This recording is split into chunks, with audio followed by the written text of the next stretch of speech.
Hey, Truth Seekers, welcome back. 161st post here. I want to talk about Steven Spielberg, Schindler's List, Oscar Schindler himself, and the Holocaust in light of what's going on right now in Ferguson, Missouri. For those of us who are awake and are watching this, it seems unbelievable. It looks completely fake. Everything about it looks fake. Yet millions of eyes and minds out there are watching the same information and not grasping that it's fake. And a large part of the reason for that is because we've always lived in a fake world with fake information that has been forced down our throats from media, public education, and as a result, pretty much everywhere in our culture, even our own families, they're victims of it. So let's just go back in time. Let's start with Oscar Schindler. He spelled his name just as it is up on the screen with a K instead of a C for Oscar. When you see that extra K in letters, that's usually a good sign that they're connected to these people. They like K because it's the 11th. So anyhow, Oscar Schindler with the reduced method. Oscar becomes 19, Schindler becomes 47. His name sums to 66. Number we see a lot. If we use the K and S exception, his name sums to Oscar becomes 37, and Schindler becomes 56, which sums to 93. And notice how 6 plus 6 for 66 sums to 12. And 9 plus 3 for 93 sums to 12. That's the check. They're always going to sum to the same things and reduce to the same single digit. From 12, it would be 1 plus 2 equals 3. So 66 and 93 reduce to 3. That's the check. So check this out with Oscar Schindler. 93, you guys, that is the occult number in the religion Thelema. They worship that number. Why? Because that's what the gematria of Saturn is. All this stuff is connected. Saturn, Satan worship. Thelema, it's all essentially the same thing. 93, very central in this religion. Think about the World Trade Centers, 93 World Trade Center bombing, flight 93 of 33 passengers. Oh yeah. So Oscar Schindler, he was born April 28th, 1908, and he died unexpectedly of natural causes. Read about it. It's gloomy. Doesn't make too much sense. Died October 9th, 1974. If you write that date 10/9/74, sum it together, he died on a date with a numerology of 93, just like the name Oscar Schindler with the S and K exception. Better yet, he died at 66 years old in 6 months. And remember, Oscar Schindler also sums to 66. The film Schindler's List about Oscar Schindler, who's portrayed as a hero, the movie debuted in the year 93 on November 30th. Look at that date, 11/30. It has the 113 in it, the number that they code into so many movies from Disney to Pixar. The name George Lucas equals 113. And then the movie was directed by Steven Spielberg. The gematria of Spielberg is 93, just like the planet Saturn. My most viewed post to date is the one about Steven Spielberg in this pose like Jesus Christ for the Ice Bucket Challenge.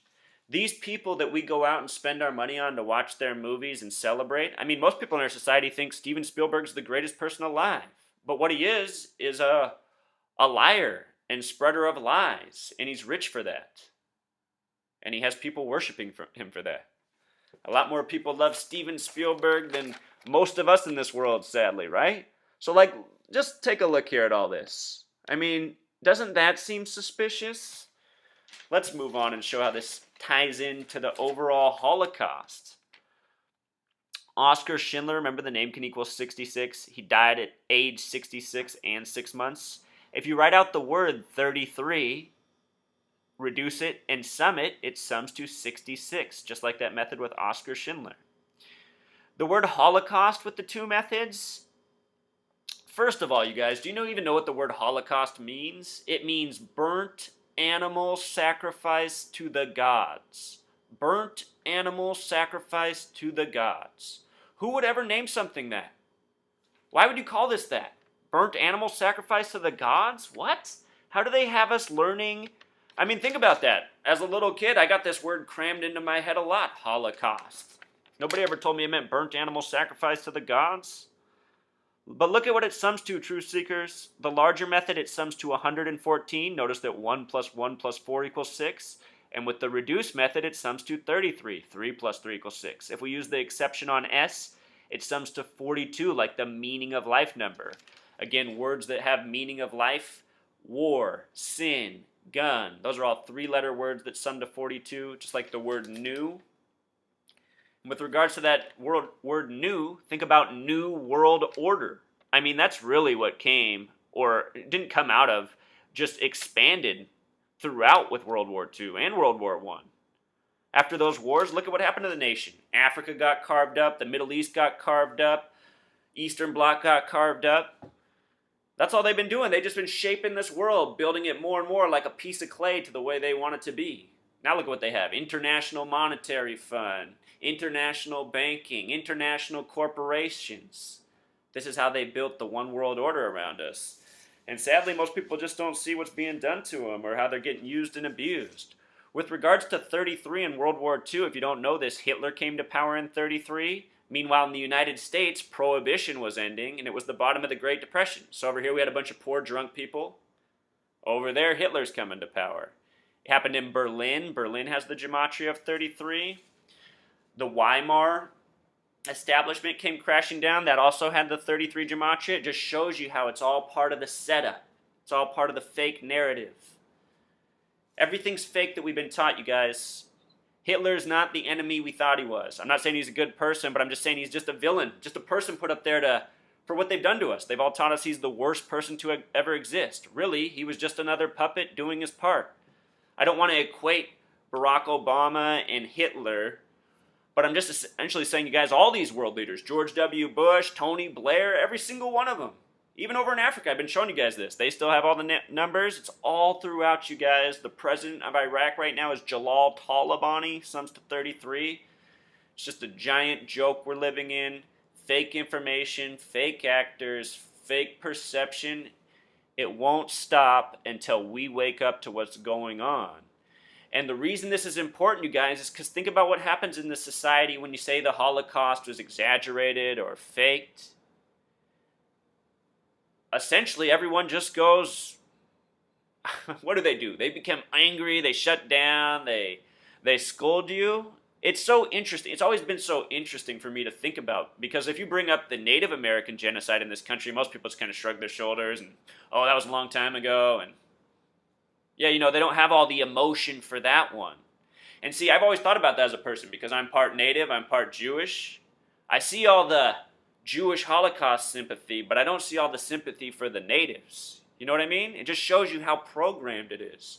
And how many people in this country care about the genocide that happened to the Armenians? Nobody. Just shows you. All they care about, these people that disagree with us and criticize us, all they care about is what has been programmed into them. They cannot escape their programming. But you keep showing them stuff like this, truth seekers, they will break down. The reason I know this, you guys, is because everyone, when I first started to study this stuff and show it to people, a lot of people just dismissed it as coincidence. But none of those people dismiss it as coincidence anymore. These days, they just want to tune it out. Cognitive dissonance. They just don't even want to know about it. They can't call it coincidence anymore. But what they can do is tune it out. And that's ultimately the underpinning truth of most of these people who shout us down and criticize us as well, is they just want to live in ignorance. They want to believe that the world they've been sold their whole life is the truth, even though they know it's not. Fear is driving them, truth seekers, but there's no glory in fear. All right, until next time, thanks for tuning in.